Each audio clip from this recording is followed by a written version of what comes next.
Hey guys, welcome to my AFK Kril guide. So this is going to be obviously a boss guide for Kril Tsutsaroth, which is the Zamorak God Wars Dungeon 1 boss. Now, there are going to be some requirements and recommendations for this guide. However, it is going to be specifically for the AFK method. You will be able to kill this boss at a lower level without some of these recommendations at least. So do keep that in mind. I'm going to be really talking about this AFK method because it is really nice. It's nice that you can kill a boss pretty AFK, and you can also make some pretty good money off of this as well. You can make right around 4 to 5 mil per hour at Kril, and this is basically all AFK, which is super awesome. You'll just need to pick up the drops every 5 minutes or so. So anyway guys, I really hope you do enjoy the video, and let's begin. So we're going to start by looking at the requirements and recommendations. So first, the requirements, 70 constitution is required to kill Kril. Also, you will need the troll stronghold completed, at least partial completion, to access the God Wars dungeon. For the AFK method, you will require the demon horn necklace and the attuned ectoplasmator. Now, these aren't required to kill Kril, however, it is necessary for this AFK method that I am going to be showing you guys. So for the demon horn necklace, this can be purchased with 35,000 dungeoneering tokens. However, it also does require level 90 prayer and level 90 dungeoneering to wear. If you don't have level 90 prayer or level 90 dungeoneering, you can also use the split dragon tooth necklace, which is basically just a weaker version of the necklace. So this would require level 60 prayer and level 60 dungeoneering. Essentially what these necklaces are for, they are going to allow you to gain prayer points when you do bury some of the infernal ashes, which you will be getting after each kill. So in combination with the attuned ectoplasmator, this is a really good combo. The demon horn necklace will allow you to regain 150 prayer points per infernal ash, while the split dragon tooth necklace restores 100 prayer points. Now, using this with the attuned ectoplasmator is super effective because it will automatically scatter the ashes after each kill. Now, you can obtain the attuned ectoplasmator by creating it using 100 ghostly essence and the regular ectoplasmator. The irregular ectoplasmator is a drop from ghosts. It is a very rare drop, so if you guys don't have it, it might be fairly difficult to obtain. However, you will get it over time if you are just doing Slayer and just killing ghosts in general.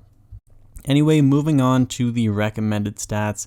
We have 80 plus magic at least. Also, having overloads is really helpful for this method, and curses is really helpful for the AFK method as well. So now taking a look at the inventory setup, I did highlight some of the most important items. As I mentioned, the demon horn necklace and the attuned ectoplasmator are probably the most important items. Now also the penance aura, I find this is the best aura to use because you will be regaining prayer points as you are fighting the boss.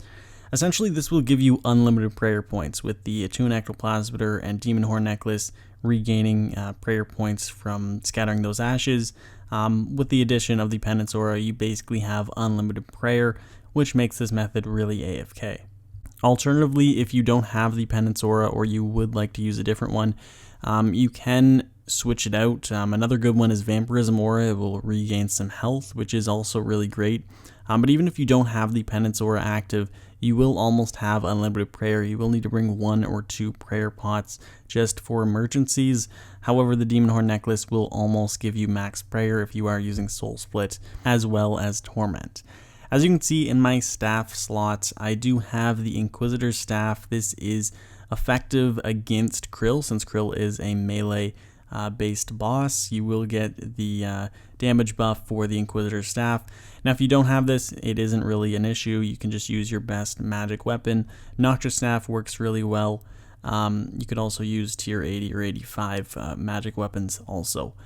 For the gear, you want to make sure that you don't have really high level gear because Kril is a pretty easy boss to kill, so you want to minimize some of those costs. As you can see, I'm just using subjugation. I also have my Pernix body on, and this is because it is augmented and has the Venom Blood perk.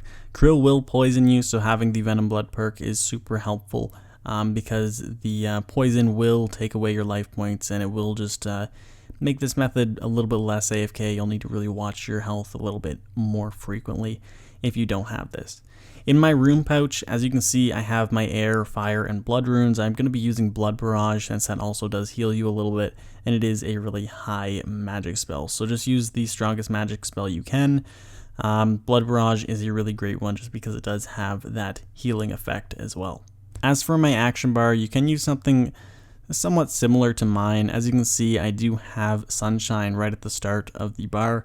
I am using full revolution, allowing my ultimate abilities and threshold to be activated automatically as well. So with this action bar, it is really great for AFKing because you won't need to use any abilities.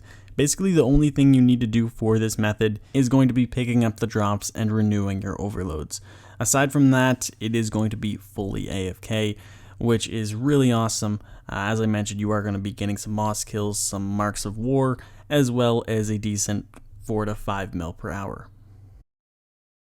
So now moving on to the actual kill, I just want to show you guys that this is fully AFK. I'm literally not going to touch a thing for a few minutes here, and you guys are going to see that my health stays really high. Sometimes it does get below about 5,000. That is because Kril does have a special attack if you are using prayers or curses, and that special attack can deal 4,000 or 5,000 damage. However, you will heal up to 10,000 with Soul Split active before he does use that special attack again. Doing this method will allow you to kill about 60 Kril per hour, which is really great, and as I have mentioned, it will get you about 4 to 5 mil per hour. Kril's drops, they are worth quite a bit right now actually.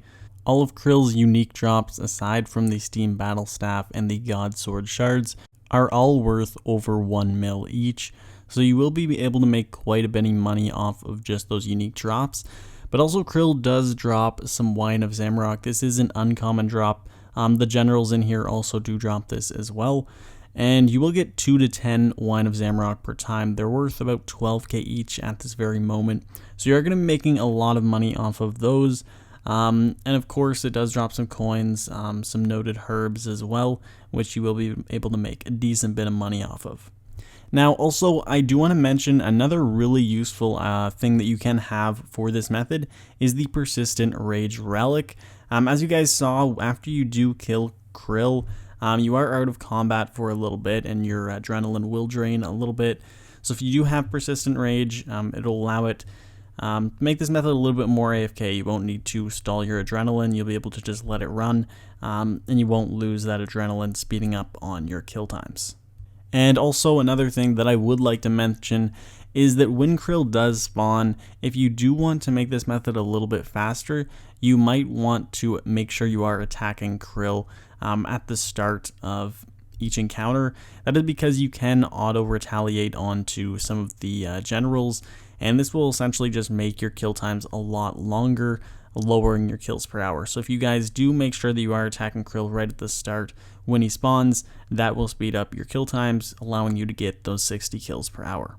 Anyway guys, that is basically it for this method. It is a really simple one actually, and you can make some pretty good money off of it, as well as get some of those unique drops, which is always pretty exciting. If you guys have any questions about this method, let me know in the comments down below and I'll do my best to answer those.